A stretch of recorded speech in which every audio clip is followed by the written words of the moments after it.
En nuestro programa del año pasado, que lo decíamos de Kilómetro Cero, tenía me parece algo que lo engalanaba, eran nuestros columnistas, ¿no? Que era algo que realmente es algo que nos servía a nosotros, les sirve a los oyentes, me parece algo muy bueno. Y hoy vamos a tener la oportunidad de saludar por primera vez en este nuevo ciclo, en nuestro cuarto programa, a nuestro columnista en economía, Alejandro Otero. Alejandro, acá junto a Claudia Tello, Fabián te saluda, ¿cómo estás? ¿Qué tal, Fabián? ¿Qué tal, Claudia? ¿Cómo andan? Felicitaciones por el nuevo ciclo y gracias por el halago. Bueno, que merecido totalmente, Alejandro, y seguramente me he quedado corto. Pero bueno, de la última vez que nos comunicamos, principio de diciembre del año pasado, ahora han sucedido, como dijo alguno que pasaba por ahí, ¿no? Que tuvo algún cargo importante, han pasado cosas, ¿eh? Y el tema de la deuda, de cómo se quiere pagar y demás, me parece que esto es algo muy importante, Alejandro, para que vos lo reflejes y vos le des tu óptica, tu matiz. Bueno, la verdad que sí, me parece que de entonces a ahora fue de lo más relevante que pasó, tanto desde el punto de vista estrictamente económico-financiero como desde el punto de vista político, ¿verdad?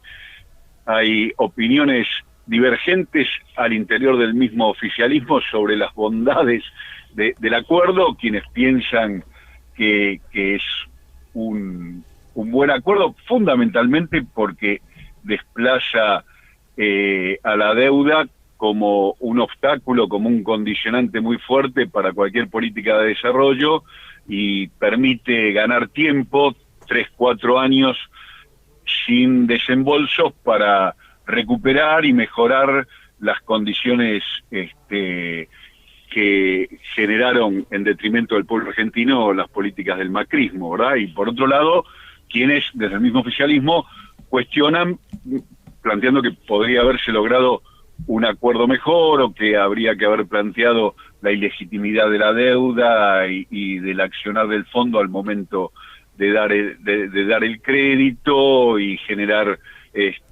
algún tipo de medida internacional sancionatoria para el fondo, al margen de la refinanciación de la deuda de la Argentina.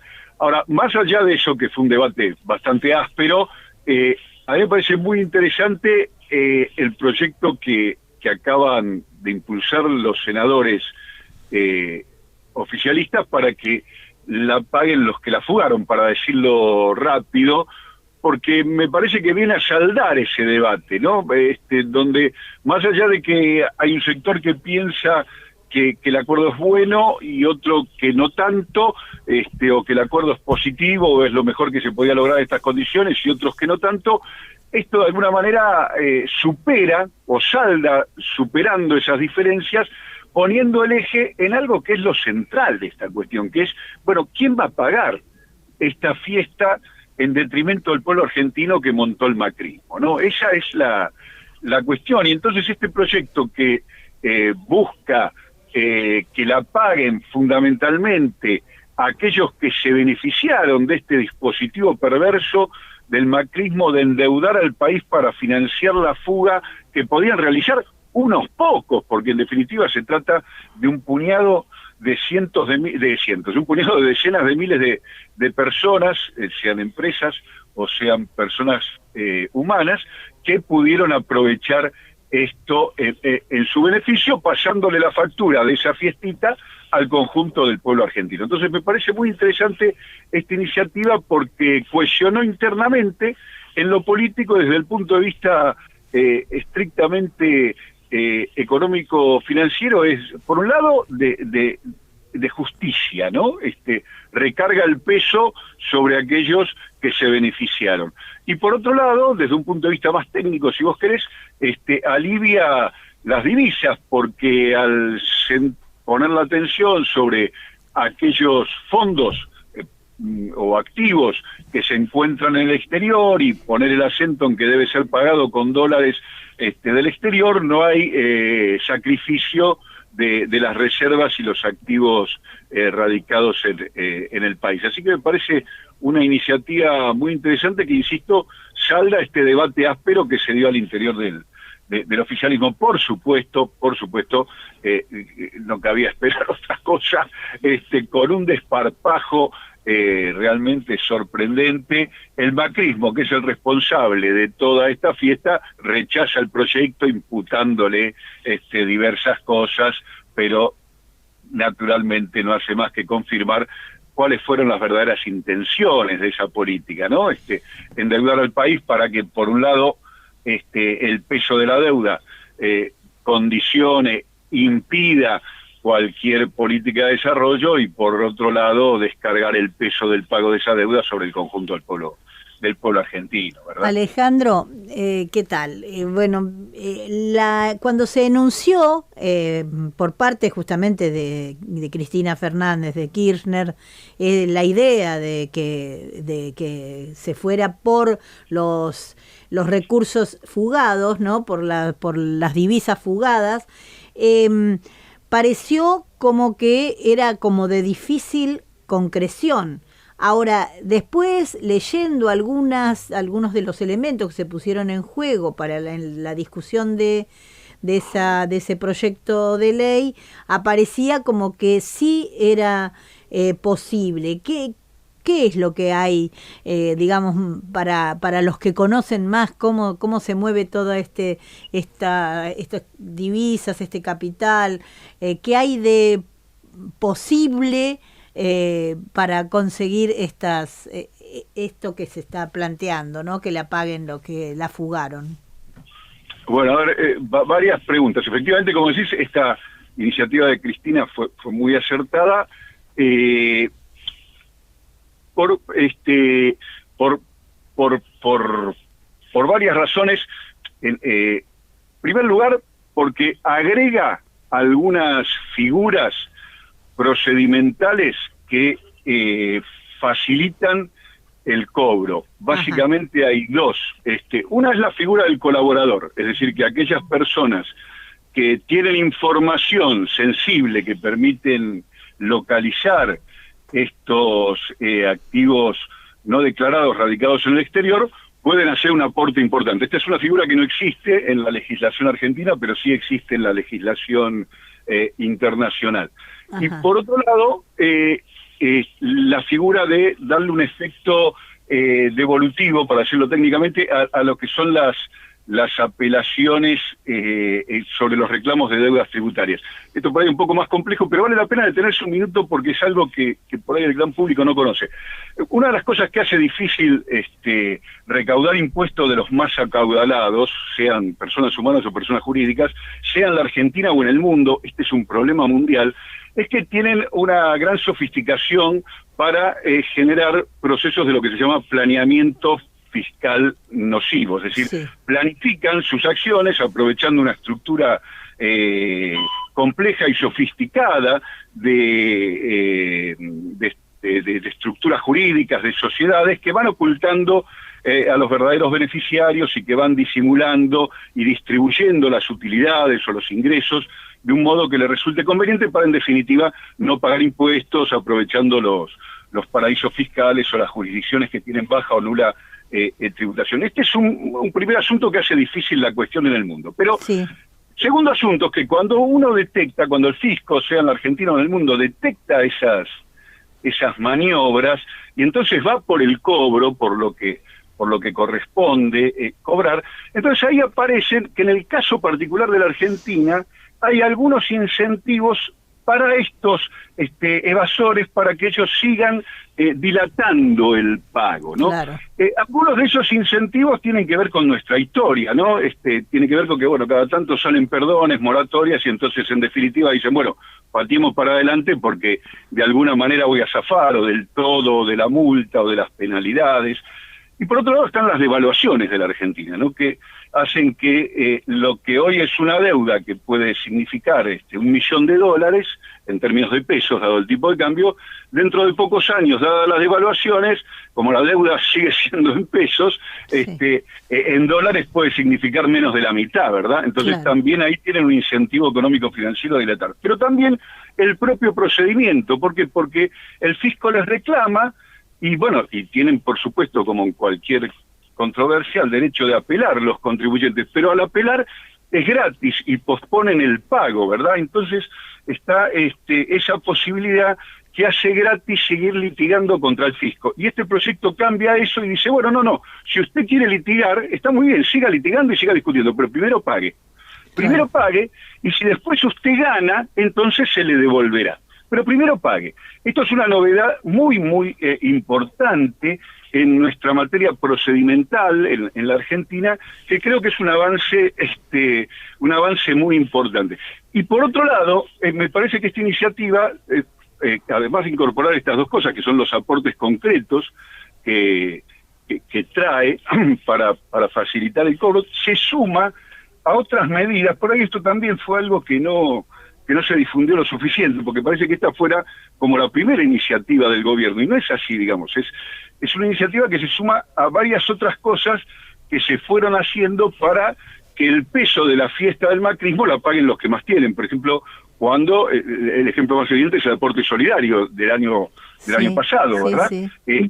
Que justamente iba en ese sentido, o el volver a la alícuota del 35 para las empresas, para las grandes empresas del 35%, o progresivizar la alícuota para el impuesto a los bienes personales que pagan las personas más acaudaladas, o generar una sobretasa para los bienes en el exterior. Es decir que ya se han tomado una serie de medidas que iban en ese sentido, y que esta viene a sumar un aporte más, un granito de arena más, que haga que en definitiva se haga justicia en el sentido político, último, profundo del proyecto, que es, bueno, que la paguen los que se beneficiaron con la fiesta del macrismo. O sea que hay coherencia, digamos, en el planteo, digamos, impositivo o de justicia frente a toda la deuda contraída de una manera completamente fuera de lugar, en términos, en cantidad,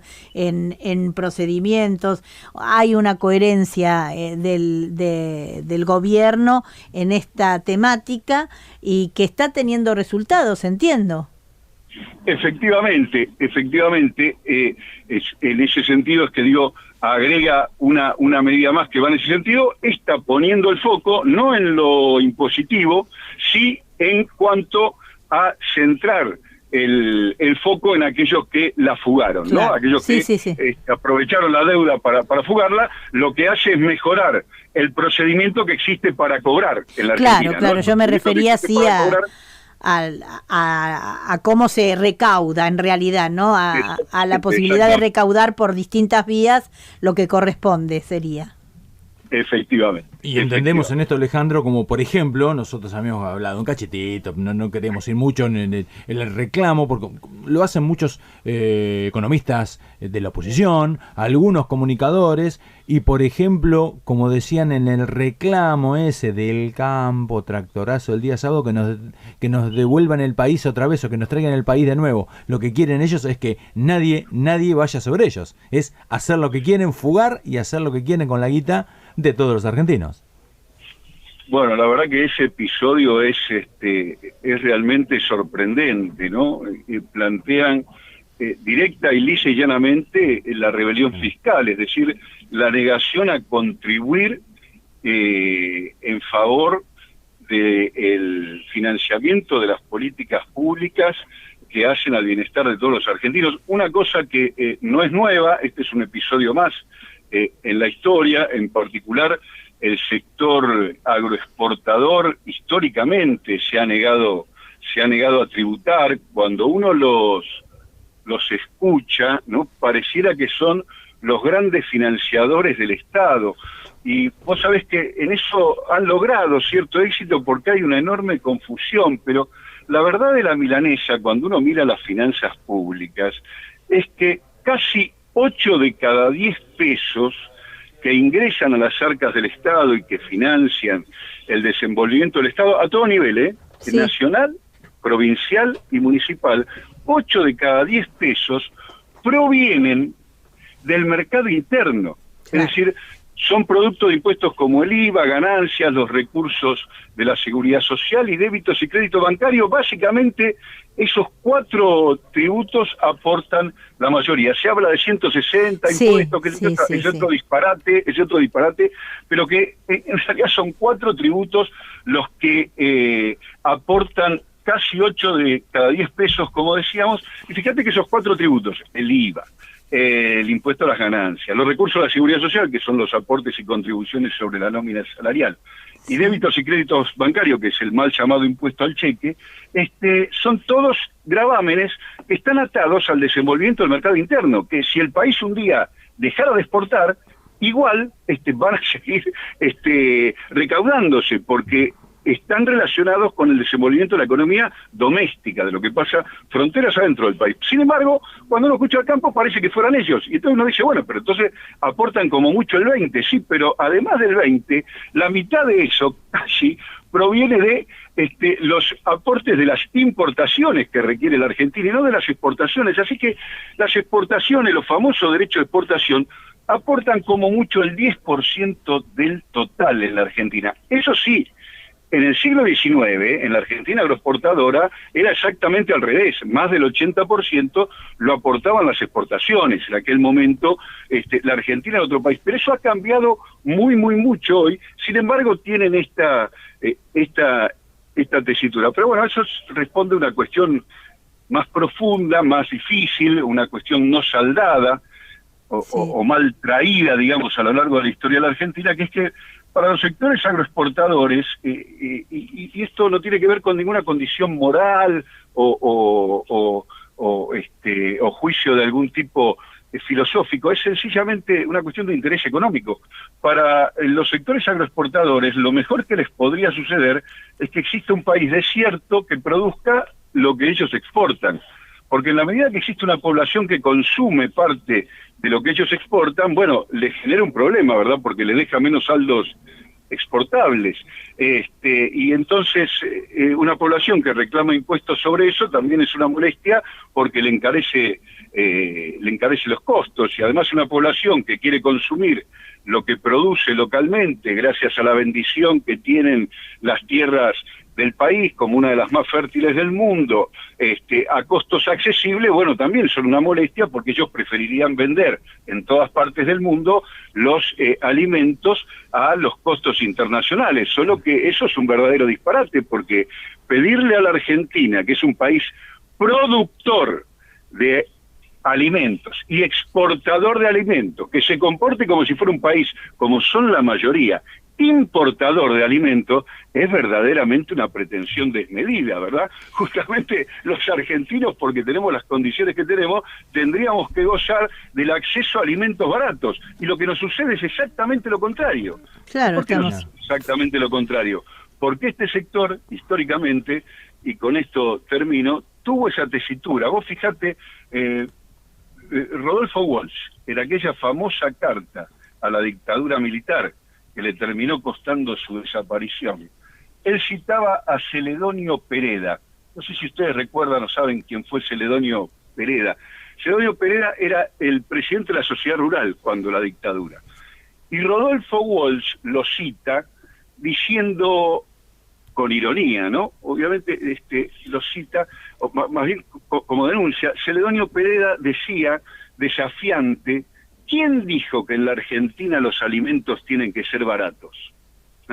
Eso decía el presidente de la Sociedad Rural en el año 75-76. O sea, mostrando ya claramente su idea de que los alimentos en la Argentina tendrían que ser caros. Claro. Un disparate, un país productor de alimentos, exportador de esto, que pretenden se comporte como si fuéramos importadores. Bueno, esos son los conflictos históricos de la Argentina que, sea en materia impositiva, sea en materia de precios, se nos manifiestan una y otra vez, y algún día sería saludable para todos resolver de un modo superador que nos incluya a todos, ¿verdad? Lo que decía y pensaba don Celedonio lo piensan ahora, pero lo efectivizan de otra manera, ¿no? Complicando de otra manera. Alejandro, muy claro como siempre, tenemos muchísimo más que hablar, pero bueno, lo vamos a hacer dentro de unas semanas, vamos a seguir charlando. ¿Te parece? Cuando ustedes quieran, buenas tardes. Buenas tardes, Alejandro, muchas gracias. Gracias, Alejandro. Era Alejandro Otero, nuestro economista de cabecera, hablándole para que la gente entienda.